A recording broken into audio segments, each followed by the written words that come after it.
Nous allons voir l'enregistrement des samples dans Daylight.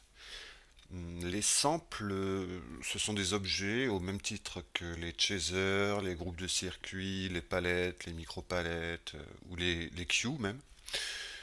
Ce sont des objets. Et les samples particulièrement vont enregistrer toutes les modifications des niveaux des circuits toutes les 20 millisecondes.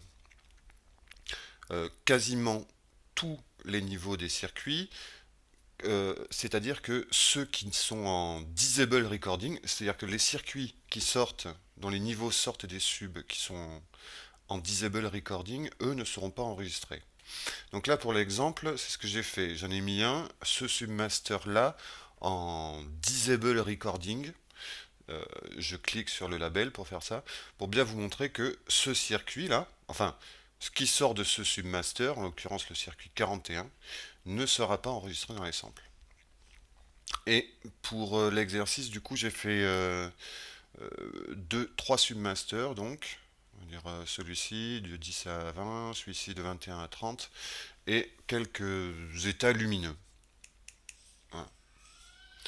Donc pour enregistrer un sample, c'est très simple, je clique sur sample. Le panneau d'options d'enregistrement me permet d'enregistrer soit les circuits sélectionnés. Ça, c'est une option qui est vraiment pratique quand on veut sampler juste un circuit dans un plein feu, dans un état lumineux, ou alors juste des niveaux de circuit qui arrivent d'autres logiciels. Par exemple, c'est assez fréquent, enfin c'est possible de pouvoir faire que certains niveaux de circuit sont pilotés par des logiciels comme MadMapper ou d'autres logiciels. Donc ce sont les autres logiciels qui génèrent les niveaux des circuits et Daylight, dans Daylight vous pouvez enregistrer tout ce qui se passe sur ces circuits. Donc ça c'est quand vous avez l'option Record Sample for Selected Channel. Là moi je vais enregistrer des samples pour tous les circuits. Donc je choisis cette option là. Quand vous utilisez les devices, vous allez pouvoir sampler uniquement le focus, par exemple le pan ou le tilt. Ça c'est en cliquant donc ici quoi. Ça c'est une option qui est assez pratique parce que comme ça votre sample ne va contrôler que le focus du ou des devices que vous allez sampler et vous allez pouvoir du coup utiliser d'autres submasters, d'autres palettes ou d'autres micro-palettes pour contrôler la couleur ou contrôler le beam, c'est-à-dire le faisceau, pendant que le sample va, va lui contrôler le focus du device. Bon, mais là, on va faire un sample tout simple. Je clique sur OK. Et du coup, vous voyez ici que le sample se met à enregistrer. Donc là, il enregistre rien pour l'instant parce que tous les niveaux sont à zéro. Et dès lors que je vais, dès lors que je vais flasher, enfin créer des événements sur les circuits, le sample, lui, va les enregistrer. Hop. Et je redescends. Et pour bien vous montrer que le 41 ne sera pas enregistré, je vais faire quelques petites modifications sur celui-ci. Et pour bien finir, je vais en faire un à la main, le 1, qui nous montrera la fin. Voilà. Je baisse le 3. Et j'ai enregistré mon sample de, hop, on va dire 50 secondes. Le sample, une fois qu'il est enregistré, on va le retrouver dans le menu Display Sample, qui, comme pour tous les objets, va nous lister tous les samples qui sont contenus dans le show. Donc je retrouve dans le bandeau du haut plusieurs icônes, le drag and drop available qui va me permettre de glisser, hop, je le prends et je le glisse ici, de glisser, déposer un sample dans un submaster. Ici je peux le nommer, je vais l'appeler sample 1. Voilà. On s'affiche ici aussi dans le submaster. Ceci c'est pour importer des samples, exporter des samples, comme pour les chasers. Et de la même manière, on a les boutons qu'on retrouve dans tous les listings. Celui-ci pour créer un sample, mais celui-ci c'est un faux. Il va vous dire que il faut utiliser le- l'écran principal pour enregistrer les samples. Un petit bouton pour effacer les samples, cloner les samples, non pardon, éditer les samples et cloner les samples et renuméroter les samples. Donc mon sample 1 que j'ai enregistré, je l'ai chargé dans un Submaster. Ici j'ai un preview aussi, hein. Donc c'est pas mal pour le visualiser. Donc je vais le lancer. Vous voyez, il y a tout le moment du début du sample où il ne s'est rien passé. Ensuite j'ai commencé à appuyer sur les boutons flash de mon, voilà, il y a eu un gros temps où il s'est rien passé. Hop, là j'ai flashé mon deuxième Submaster, j'ai monté le 1. Non, j'ai pas monté le 1, ça c'est le transfert, pardon, qu'on voit. C'est quand j'ai lancé le transfert. Vous vous souvenez, j'ai bougé le Submaster 3 qui lui contrôlait le circuit 41 pour vous montrer qu'il ne serait pas enregistré. Effectivement, il n'est pas enregistré. J'ai monté le circuit 1 pour nous indiquer la fin du sample et j'ai baissé le 3.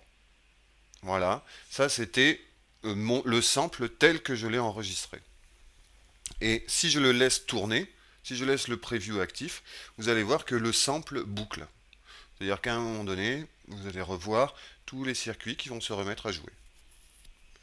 Voilà. Sans que... Donc par le preview ou par les submasters, c'est la même chose. Les samples bouclent tant qu'on ne leur dit pas de s'arrêter. Donc j'éteins le preview. Le sample, là, il est tel que je l'ai enregistré. Moi, j'aime bien faire des petits clones pour, euh, pour, euh, pour garder le sample initial si les modifications que je vais faire dans l'éditeur ne sont pas bonnes. Pour accéder à l'éditeur de sample, c'est par ici, Edit Sample. Je me mets en live, enfin j'enclenche le live pour voir ce que je vais faire. Et ici, je vois que j'ai un petit curseur que quand je vais le bouger, ça va me permettre de me déplacer dans la timeline. Ça, c'est la timeline du sample. Donc vous voyez, je vois bien toutes les opérations que j'ai faites. Alors, vous avez peut-être pas fait attention, mais au début de mon sample, tous les niveaux étaient à zéro. Alors j'ai fait exprès pour vous montrer les fonctions de crop. Si tout le début du sample et toute la fin du sample sont à zéro, je vais pouvoir automatiquement les cropper en faisant crop input, hop, sans plus de façon, et crop output. Donc comme ça, il m'a effacé toutes les parties noires au début et à la fin du sample. S'il en reste une, voilà. Donc là, j'ai croppé au début et à la fin, et je fais mon update pour pour updater mon sample. Donc maintenant, si je me place au tout début du sample, mon sample va commencer directement euh, avec cet ensemble de circuits qui est donné.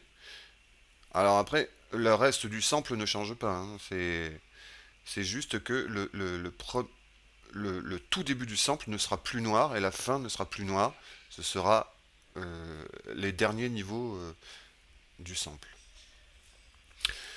Un autre concept dans les samples, c'est le principe des régions.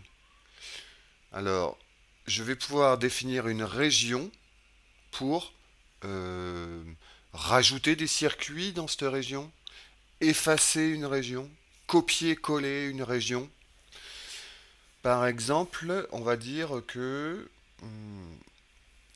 que mon circuit 3, c'est la salle. Bon, par exemple, hein, et que je l'ai samplé, mais que dans le sample final, je veux la supprimer.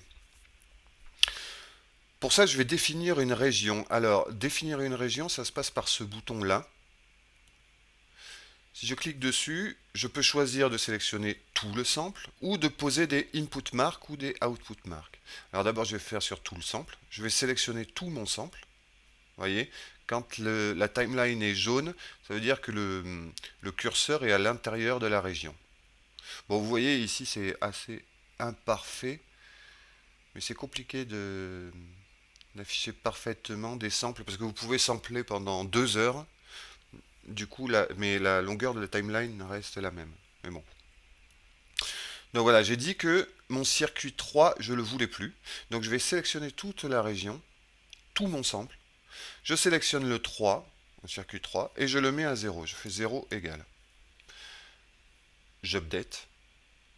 Et maintenant, euh, le 3 aura disparu de tout mon sample. Vous voyez ici, là, le 3 en output. Le 3, il sera toujours à 0. Donc je peux faire ça pour effacer des circuits, je peux faire ça pour en rajouter des circuits également. Je vais réaliser la région pour la remettre à 0. Ça n'efface rien, hein, juste j'ai effacé la région, enfin j'ai désélectionné la région que j'avais sélectionnée précédemment. On va imaginer maintenant une autre opération. On va dire que ici, là par exemple, quand le 21 à 30 ça s'allume. Alors, avec le petit curseur, vous voyez, c'est dur d'être précis. C'est pour ça qu'il y a ces boutons plus et moins qui me permettent de me déplacer de frame en frame. Voilà, comme ça je trouve bien la frame que je veux. Donc je vais supprimer ce moment-là, là, le moment où les 21 à 30 ça s'allume. Parce que je me suis trompé, on va dire. Je crée une input mark. Je vais aller chercher le moment où, hop, où ils s'éteignent. Alors, je vais chercher le... Voilà, c'est par ici. Je vais mettre une output mark. Et maintenant, la région où j'avais mes de 21 à 30 qui s'allumaient, je vais la cropper, faire crop région. Hop. Et maintenant, du coup, le moment où les contre-jours, enfin, pardon, les circuits de 21 à 30 s'allumaient, et ben, il n'existe plus puisqu'il a été croppé. Si je fais update, ici, là, par ce bouton en haut, update, mon sample, a été enregistré et maintenant, vous voyez, vu que j'ai croppé les inputs, croppé les outputs, il ne dure plus que 30 secondes. C'est déjà pas trop mal. Et quand je le lance, on voit bien qu'il part directement. Là, c'est le moment que j'ai coupé. Et ça, ils reviennent, hein, mais donc, vous avez compris le principe. Ça, c'était mon transfert. Le circuit 41 n'est toujours pas enregistré parce que il était issu d'un submaster qui était en disable recording.